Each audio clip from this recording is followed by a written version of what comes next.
Welcome to Israel Now News. I'm Shanna Fuld. And I'm Yochanan Elrom. In our top story, U.S. President-elect Donald Trump's threat that there would be hell to pay if Israeli hostages were not released by the date of his inauguration seems to have paid off. The Hamas terrorist organization and Israeli government have agreed to a phased release of hostages. Israel will receive more than 30 hostages in the first stage, and in exchange will free more than 1,000 terrorists. Israeli Defense Minister Yisrael Katz said getting Israeli hostages back has always been a top priority. Katz had earlier ordered the IDF to present him with a plan for the complete destruction of Hamas if the captives were not returned by January 20th. The Jerusalem District Court has approved the freezing of $2.75 million in Palestinian Authority funds, pending the outcome of a lawsuit filed by the relatives of Ron Benjamin. He was murdered by Hamas terrorists on October 7, 2023. His body was taken into Gaza. His remains were recovered 8 months later during an IDF operation in the war-torn enclave. The suit was filed by the Benjamin family under Israel's Compensation for Terror Victims law. Benjamin's widow, Ayelet, said the lawsuit is not about money, it's about justice.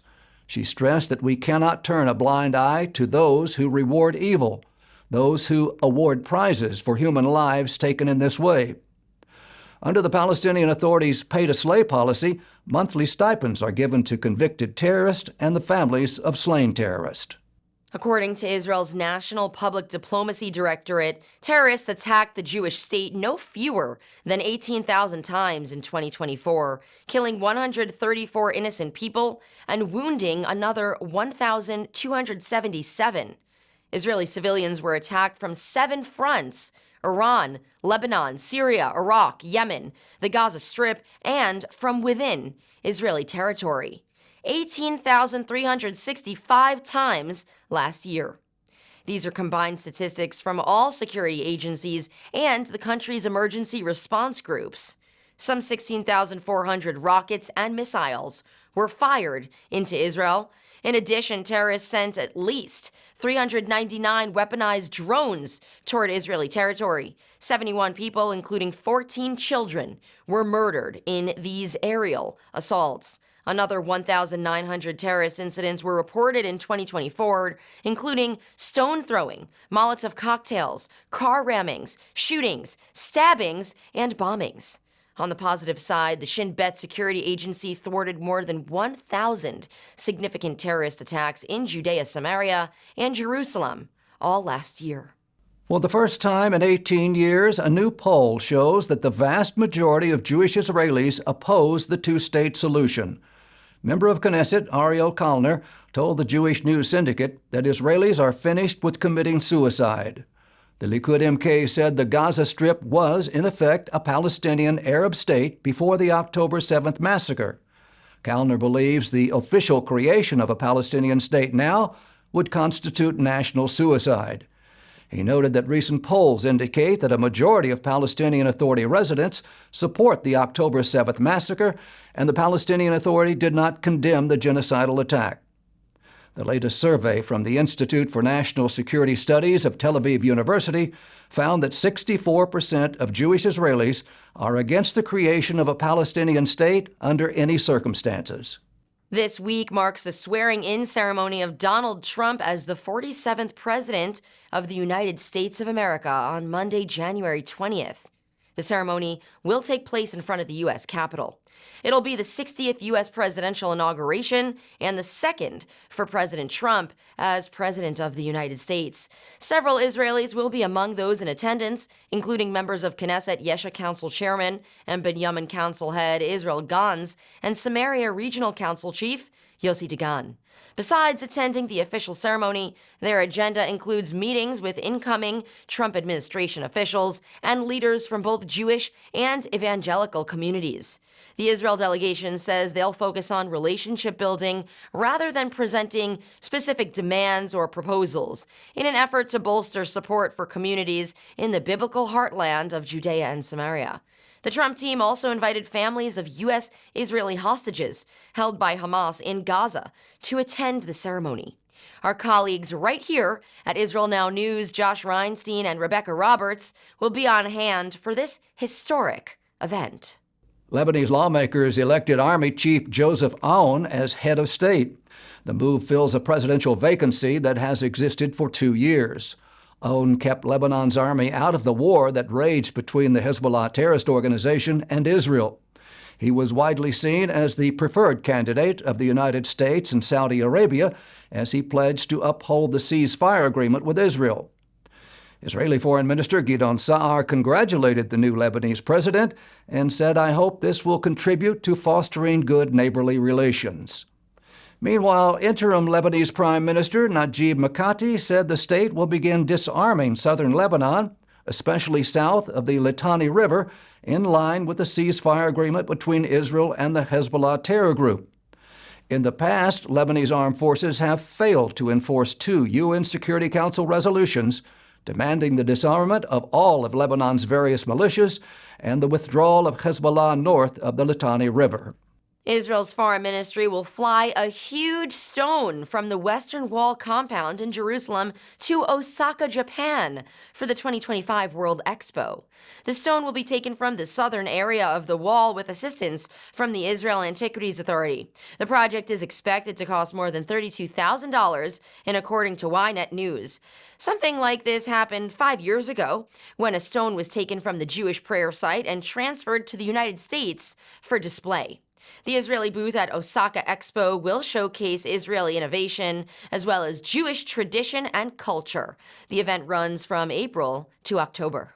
The United States House of Representatives has voted to sanction the International Criminal Court to protest its decision to issue arrest warrants for Israeli Prime Minister Benjamin Netanyahu and former Defense Minister Yoav Gallant. The ICC's action stems from Israel's campaign against the genocidal Hamas terror group in Gaza. The vote was 243 to 140 in favor of the Illegitimate Court Counteraction Act. The measure, if approved by the Senate, would slap sanctions on ICC officials or entities backing The Hague who advance any effort to investigate, arrest, detain, or prosecute protected persons of the United States and its allies. The success of Israel's Iron Dome air defense system in tracking and intercepting missiles has inspired IDF veteran Gadi Benjamini to create Fire Dome. Benjamini told the Times of Israel that Fire Dome is a wildfire defense system designed to detect and suppress fires. If a wildfire is approaching an area, a mechanical stationary launcher will release capsules similar to projectiles that will open before impact and disperse an eco-friendly fire retardant, creating a protective barrier and block the path of encroaching wildfires. The AI-powered system uses computer vision and sensor technology to detect and extinguish spot fires caused by airborne embers that bypass the primary barrier. Fire Dome will protect property similar to how the Iron Dome protects a city by intercepting missiles before they arrive. Fire Dome plans to begin testing the first system in Israel in May in areas around Jerusalem and the Carmel Forest in the north that are prone to wildfires. Sometime next year, the Tel Aviv-based startup will initiate Fire Dome sites in the United States, targeting the Los Angeles and San Francisco areas. Scientists investigating the ancient structure at Gilgal Rephaim in the Golan Heights have sparked a flurry of speculation within the archaeological community. This incredible feat of ancient engineering, known as the Wheel of Giants, has stumped archaeologists since it was discovered in 1967. The structure is made of 5 concentric rings built from over 40,000 tons of rock. The outer circle stretches 520 feet in circumference and stands 8 feet tall. Scientists believe this unique stone formation could date back as early as 3,500 years BCE, predating Stonehenge. Experts had previously assumed that the site was used for celestial observation, but a new geographical survey shows that the area shifted over thousands of years. Gilgal Rephaim is located about 10 miles east of the Sea of Galilee in a region known as Bashan, where Og, the king of the Amorites, ruled.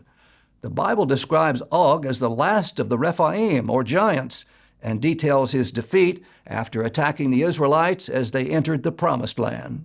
In medical news, 2024 saw a new record for heart transplants in Israel. The National Transplant Center said last year there were 36 of these life-saving operations. There was also an increase in kidney transplants from both living and deceased donors. Statistics reveal there was also a decrease in the number of patients who died while waiting for a transplant. On the other hand, there has been an increase in the number of patients waiting for a transplant, with approximately 1,500 people registered on the national list.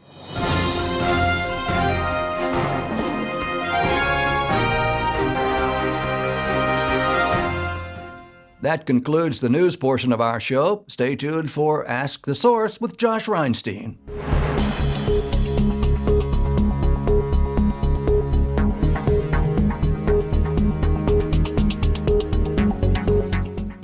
Hello and welcome to Ask the Source. I'm your host, Josh Reinstein. We're here in our beautiful studio in Jerusalem. My guest today is Chaim Rutenberg. He is the founder of Beef Up Our Boys. Chaim, thank you for being on the show. Thank you. Thanks for having us. Tell us a little bit about the organization Beef Up Our Boys. So Beef Up Our Boys started a week after the war. And my nephew, who was by us with his wonderful wife, they had just gotten married. And him, like so many other guys, ran into all over the country. They took the call at the moment. And while there was lots of beautiful energy and fundraising and barbecues and people were making meals, some units were in remote locations and food wasn't really accessible to them.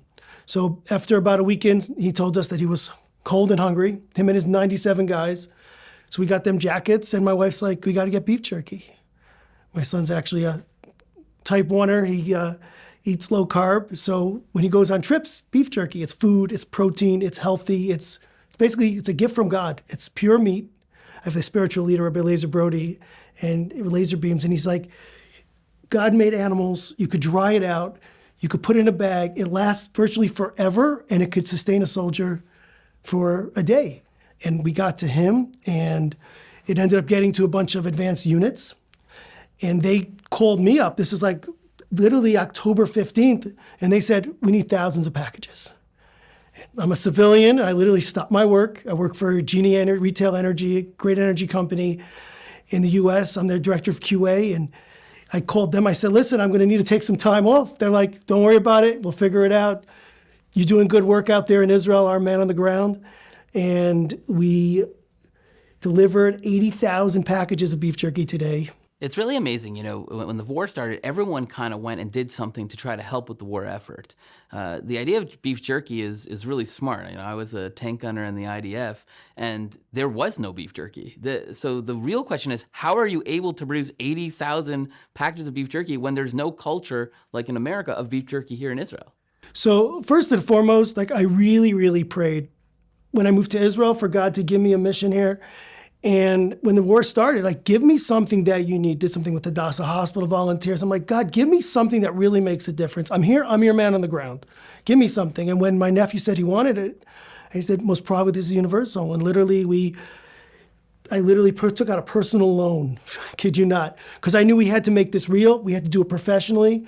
I called up a bunch of vendors who said they sell it, bought them out. We were able to source it. We had a vendor in Jerusalem who made it exclusively for us, and we had volunteers assisting with the process as much as we could. And now, which is just wild iteration of this, there's a factory in Tecuma, which is about 7 kilometers from Gaza. They lost about 100 of their customers, were murdered, butchered on October 7th. And one of their staff members actually was a hostage that was released. And the owner himself is a Special Forces guy, Navy SEALs, and they gave us the factory to produce beef jerky. We got it licensed by the Agriculture Ministry in Israel. And hopefully starting January 1st, we're going to produce a Newman's Own beef jerky. Beef Up Our Boys is now going to be not just a charity that please give to it and support it, and you're connecting with the soldiers on the front line. You're fighting God's war, by the way. You're fighting the war of the future, and it's also going to be to help rebuild the South, re-energize people, and eventually we'll make a profit and we'll return that all as charity funds to help rebuild the society and the country and support initiatives like this, because going from 0 to 1 is tough. Chaim, as I mentioned, there are a lot of initiatives like this. Obviously not beef jerky, but people doing what they can to help with the war effort. What's different about this one is the sheer distribution ability that you guys have. It's really everywhere. People are talking about it all over the place. How do you get it out to so many different battlefronts? So we are literally connected to soldiers all over the place, and they've heard of the project. They've gotten it from their unit, and now they're being called in with another unit somewhere in Lebanon, Syria, Gaza. And one of the guys' unit will contact us, and we'll provide for the entire unit. And what's cool about beef jerky is so compact. It's protein rich, and it gives them the nourishment that they need in one little bag. So it really is it's the ideal food to transport and to have for combat and nourish them. And that's really where we're connecting to them. And one thing which, if I could quote a song, there's Craig by Walker Hayes, was about a pastor that one of his congregants was at a low point in his life, and he hooked him up with a van. And to me, I can't hear that song without crying. And to me, charity and kindness is making that personal connection, finding what someone needs and filling it. And I've been so blessed to hear this call and to be that recipient of taking 80,000 decorated bags with blessings on them, donations for 80,000 bags, and being the hand that takes it from the chefs straight into combat and saved for those darkest moments. We've had soldiers who've told us that they were out of steam after months and months and months of fighting away from their family, and they savored the meat, but they saved the bag, they saved the message. And that to me is the biggest gift. And I'm just honored to be in this beautiful studio, be in Israel, and have a calling. Chaim, there are literally tens of millions of people watching this show. What message do you have for our viewing audience? My message is that this is the war of the future. This is Am Yisrael. This is the nation of Israel fighting for the future. And find acts of kindness in you. If Beef Up Our Boys reaches out to you, donate something today, share God's blessing with you. Any which way, look around you in your atmosphere and see how could I enhance the universe right now in my local little world. And it's huge. Thank you, Chaim, for being on the show. And thank you for tuning in to Ask the Source. I'm your host, Josh Reinstein. Now back to the studio.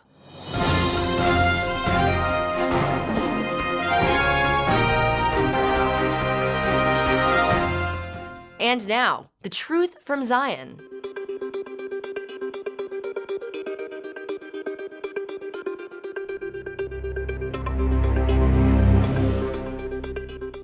Welcome to Samaria, a region steeped in rich history, biblical significance, and rolling rugged green hills.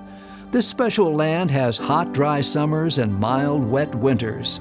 Its fertile valleys boast olive groves, grapes, figs, and other fruits.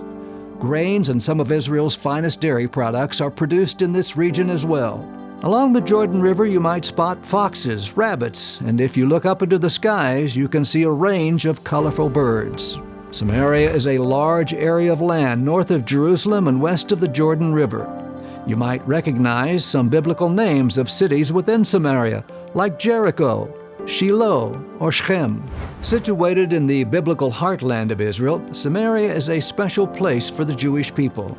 Archaeological evidence shows Samaria has been inhabited for millennia, with roots stretching back to biblical times.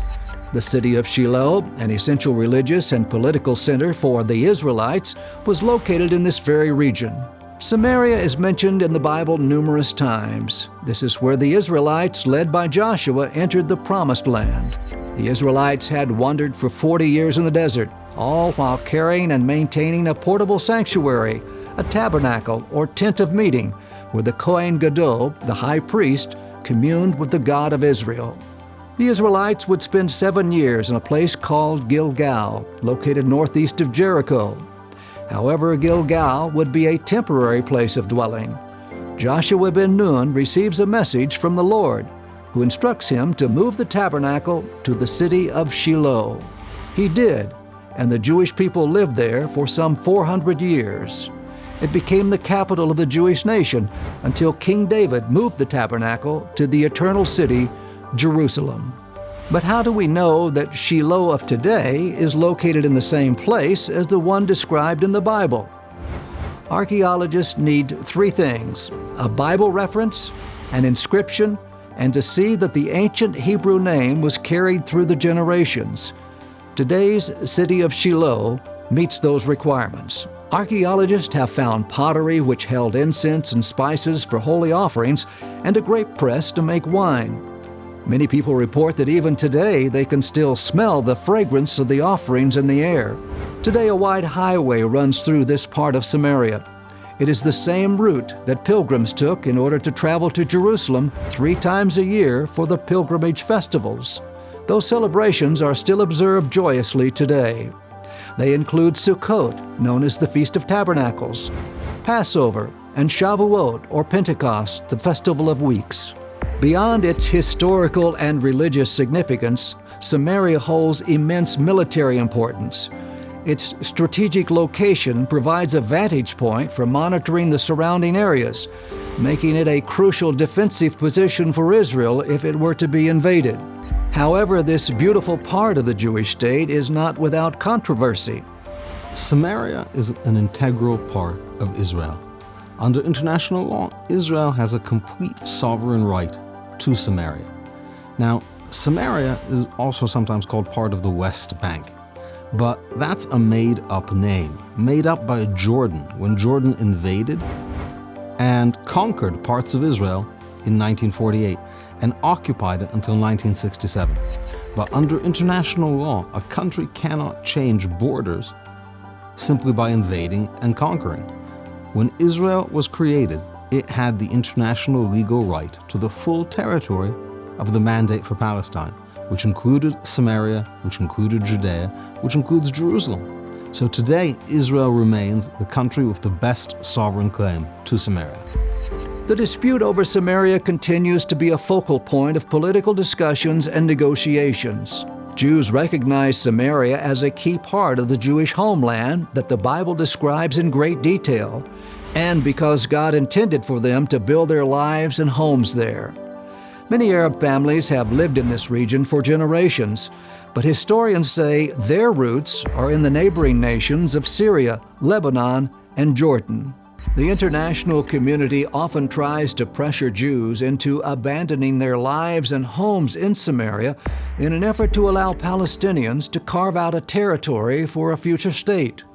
Those who truly understand the Bible and history can honor Samaria by supporting its residents, its businesses, and by visiting this beautiful part of the ancient homeland of the Jewish people.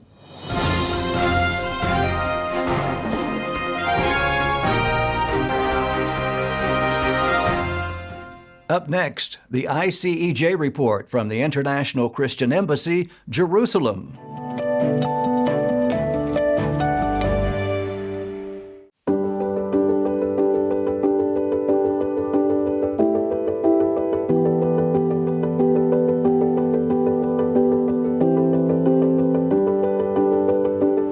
Today we're at the Magen David Adom facility here in Jerusalem.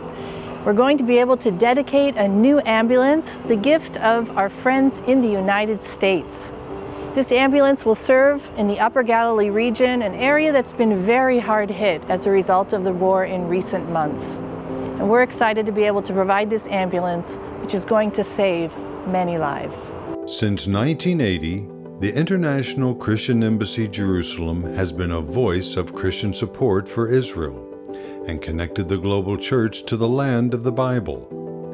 Headquartered in Jerusalem, the ICEJ has taken action to stand with Israel by caring for Holocaust survivors, helping Jewish families return home to Israel, providing bomb shelters, fighting anti-Semitism around the world, and by inviting Christians to discover Israel for themselves.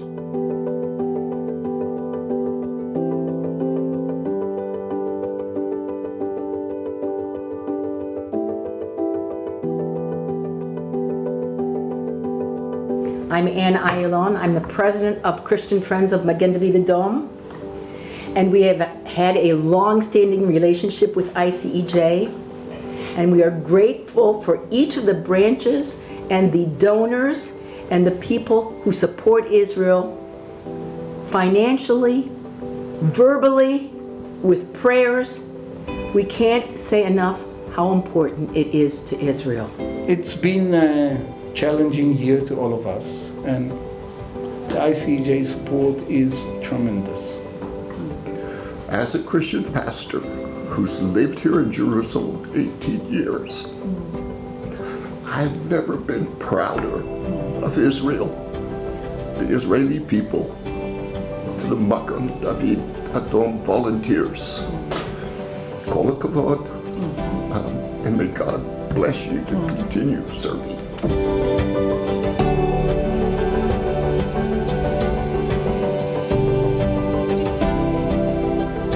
Okay, we're very thrilled that you have donated this ambulance to Magen David Adom. We're very grateful, and please take off the flag.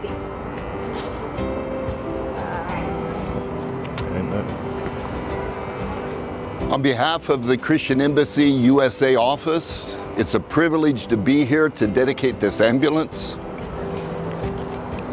And I pray that the Lord use it to save lives. In Jesus' name, amen.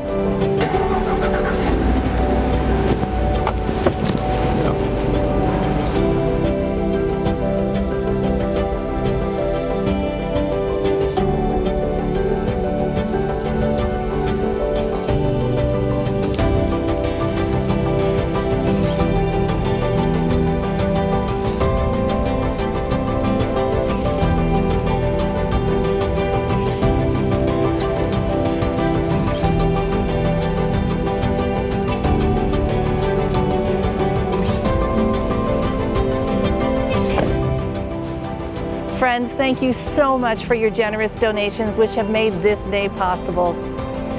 It really means a lot to us and to the people of Israel to be able to stand with them in these difficult days. God bless you from Jerusalem.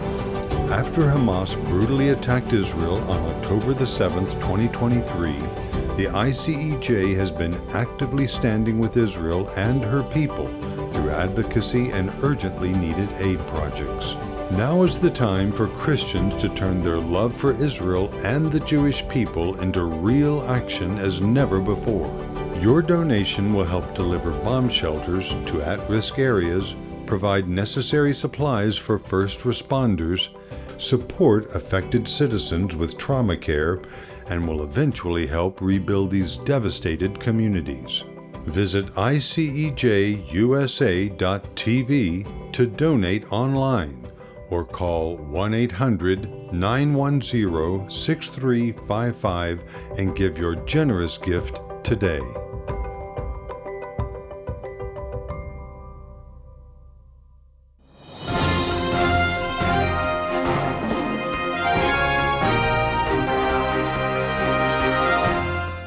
That's all for this edition of Israel Now News. I'm Shanna Fuld. And I'm Yochanan Elrom, reporting from our studio in Jerusalem. Join us again next week for all of your Israel updates.